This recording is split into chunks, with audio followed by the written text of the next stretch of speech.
Fear as growth. பயத்தையே முன்னேற்றத்துக்கு எப்படி உபயோகப்படுத்துறது?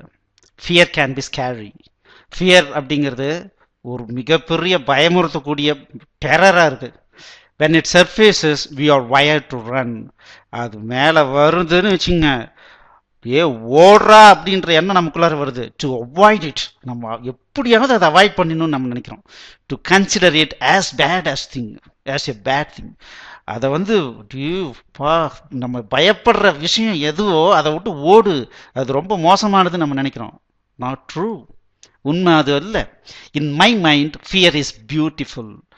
என்னை பொறுத்த வரைக்கும் பயம் அப்படிங்கிறது மிக அழகானது. an opportunity, a gift. அதுதான் நமக்கு ஒரு ஆப்பர்ச்சுனிட்டி, அதுதான் நமக்கு ஒரு மிகச்சிறந்த பரிசு. on the other side of every fear that is keeping you small is your natural power. நீங்க எதை பார்த்து பயப்படுறீங்களோ அதுக்கு ஆப்போசிட் சைடில் பார்த்தீங்கன்னா அதுதான் உங்களை சின்னதாக வச்சு இருக்கக்கூடிய மிகப்பெரிய ஒரு விஷயன்றது உங்களுக்கு தெரிஞ்சிருக்கும். உங்களுடைய நேச்சுரல் பவர் மிக பிரம்மாண்டமானது விஷயம். ஆனால் அதை அடைய முயற்சி கூட செய்ய விடாமல் இருக்கிற விஷயத்தை வெளிக்கொண்டு வர்றது எதுனா இந்த ஃபியர் தான். To run from your fear is to run from the brilliance you were meant to be. நீங்கள் பயத்தை பார்த்து ஓடுறதுங்கிறது உங்களுடைய புத்திசாலித்தனத்தை விட்டும் ஓடுறதுக்கு சமம். நீங்கள் பயங்கர புத்திசாலியாக வாழ பிறந்தவங்க, ஆனால் இந்த பயங்கிறத பார்த்து நீங்கள் ஓடுனீங்கன்னா உங்களுடைய புத்திசாலித்தனத்தை விட்டும் ஓடுற மாதிரி தான். A fear is nothing more than a doorway into the highest version of your highest vision. கண்டிப்பாக ஒவ்வொரு பயம் அப்படிங்கிறதும் ஒரு பெரிய நுழைவாயிலாக இருக்குது. எதனுடைய நுழைவாயில்? நீங்கள் எதிர்காலத்தில் அடையக்கூடிய மிகப்பெரிய விஷனுக்கு அதுதான் நுழைவாயிலாக இருக்குது. The things that scare you are spectacular opportunities to discover more of all you are meant to be. நீங்கள் இந்த உலகத்தில் மிகச்சிறந்த ஆப்பர்ச்சுனிட்டியெல்லாம் நீங்கள் ஓப்பன் பண்ணணும், இல்லை நீங்கள் போய் பார்க்கணும்னு நினச்சிங்கன்னா நீங்கள் எதை பயப்படுறீங்களோ அதை எடுத்து அது ரிலேட்டடாக நீங்கள் வேலை பண்ணுங்கள். Fear is not bad. Fear அப்படிங்கிறது பேடே கிடையாது. நோப், இல்லவே இல்லை. இட்ஸ் ஆல் குட், அது நல்லது. லீட்ஸ் டு கான்ஃபிடென்ஸ், அது உங்களுடைய கான்ஃபிடென்ஸை வளர்த்தும். If you do what you fear. எப்போ நீங்கள் எதை பயப்படுறீங்களோ அந்த ஒரு முறை பண்ணி பாருங்கள், அந்த ஃபியர் ஓடி ஒளிஞ்சு போயிடும். அப்போது அது ஒளியறது மட்டும் இல்லை, உங்களுக்கு உங்களுடைய பொட்டன்ஷியலையே வெளியே கொண்டு வந்து காட்டுது. அப்போ அந்த ஃபியர் வந்ததுனால தானே அதை அதை அது அதை அவாய்ட் பண்ணுறதுக்கு என்ன பண்ணுறதுன்னு பார்க்கறதுனால தானே நீங்கள் வெளியே வரீங்க.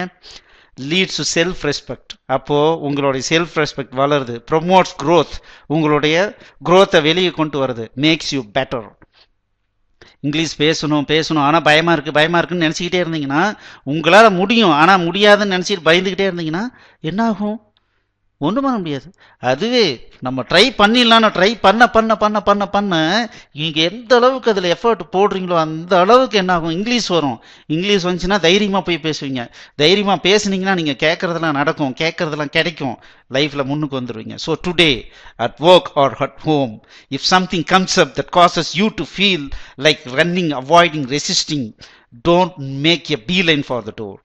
ஏதாவது ஒரு விஷயம் அவங்கள ஓடிடுறா அப்படின்ற மாதிரி ஒரு எண்ணத்தை கொடுக்குற மாதிரி இருந்தால் உடனே டோரை பார்த்து ஓடுற மாதிரி இருக்காதீங்க. அது வீட்லையா இருந்தாலும் சரி, ஆஃபீஸ்லையா இருந்தாலும் சரி, எதுவாக இருந்தாலும் ஸ்டபானா நில்லுங்க. இந்த பிரச்சனைக்கு என்ன சொல்யூஷன் அப்படின்னு ஒரு நிமிஷம் யோசனை பண்ணுங்க.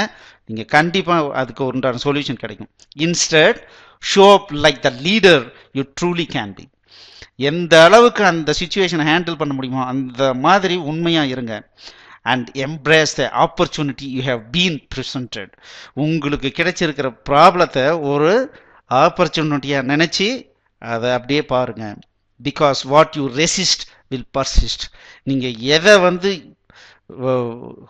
எதிர்க்கிறீங்களோ அது உங்கள்கிட்ட இருந்துக்கிட்டே இருக்கும். But what you befriend you will transcend. நீங்கள் எது கூட நண்பனாக மாறுறீங்களோ அது உங்களை மேலே கொண்டு செல்லும். டிரான்சென்ட்னா மிக உயர்ந்த இடத்துக்கு கொண்டு போகிறது. ஸோ அப்போது ஃபியர் அப்படின்னா அதை விட்டு தூரமாக ஓடாமல் அதை நோக்கி பக்கத்தில் போனோன்னா நம்மளுடைய லைஃபே மாற்ற முடியும். இதை நான் என்னுடைய லைஃப்ல உண்மையாலுமே உணர்ந்திருக்கேன். இங்கிலீஷை பார்த்து பார்த்து பார்த்து பயந்து இருக்கேன். அப்போல்லாம் அது பார்த்தாவே யாராவது பேசிட்டு இருந்தாவே ஓடிடுவேன். இது மாதிரி படிக்கணும்னாவே ஐயோ இதை எப்படா மனப்பாடம் பண்ணுறதுன்னு நினைப்பேன். அதுக்கப்புறம் நமக்கு ஏன் வராது, ஏன் இங்கிலீஷ் நான் இப்போ பார்த்து நான் பயப்படுறேன், அதை பார்த்துடலான்னு உக்காந்து படிக்கும்போது அதை படித்து ஓ இதுதானா அப்படின்னு படித்த வாட்டி ஒரு டாக்டர்னுடைய புத்தகத்தையே நான் படித்து அட்டகாசமாக புரிஞ்சு அவங்களுக்கு வந்து டிஸ்சார்ஜ் சம்மரி அடித்து கொடுத்துருக்கேன். அப்படின்னா அது சாதாரணமான விஷயம் இல்லை. ஒரு டாக்டர் அவர் அப்படியே பயங்கரமாக கசன்னு எழுதி கொடுப்பாரு. அதை பார்த்துட்டு ஒரு ஸ்பெல்லிங் மிஸ்டேக் கூட இல்லாமல் அத்தனை இவங்களுடைய வேர்ட்ஸையும் போட்டு டாக்டர்னுடைய வேர்ட்ஸு அந்த மெடிக்கல்னுடைய வேர்ட்ஸ்லாம் போட்டு கொண்டு போய் கொடுப்பேன். அதை படிக்க கூட மாட்டார். நீ அடிச்சின்னா கண்டிப்பாக கரெக்டாக இருக்குன்னு சொல்லிட்டு கையெழுத்து போட்டு டிஸ்சார்ஜ் சம்மரி கொடுத்துரு அப்படின்றவார். ஸோ அப்படின்னா அந்த அளவுக்கு கொண்டு வந்து என்னை பெருமைப்படுத்தினது என்னன்னா, நான் பயப்பட்டேன். அது ஏன் பயப்படுறேன் அப்படின்னு ஒரு நிமிஷம் திரும்பி பார்த்தேன். ஸோ என்னுடைய ப்ரமோஷன் ஸ்டார்ட் ஆயிடுச்சு. ஸோ இதை ஒரு முறை ட்ரை பண்ணுங்க.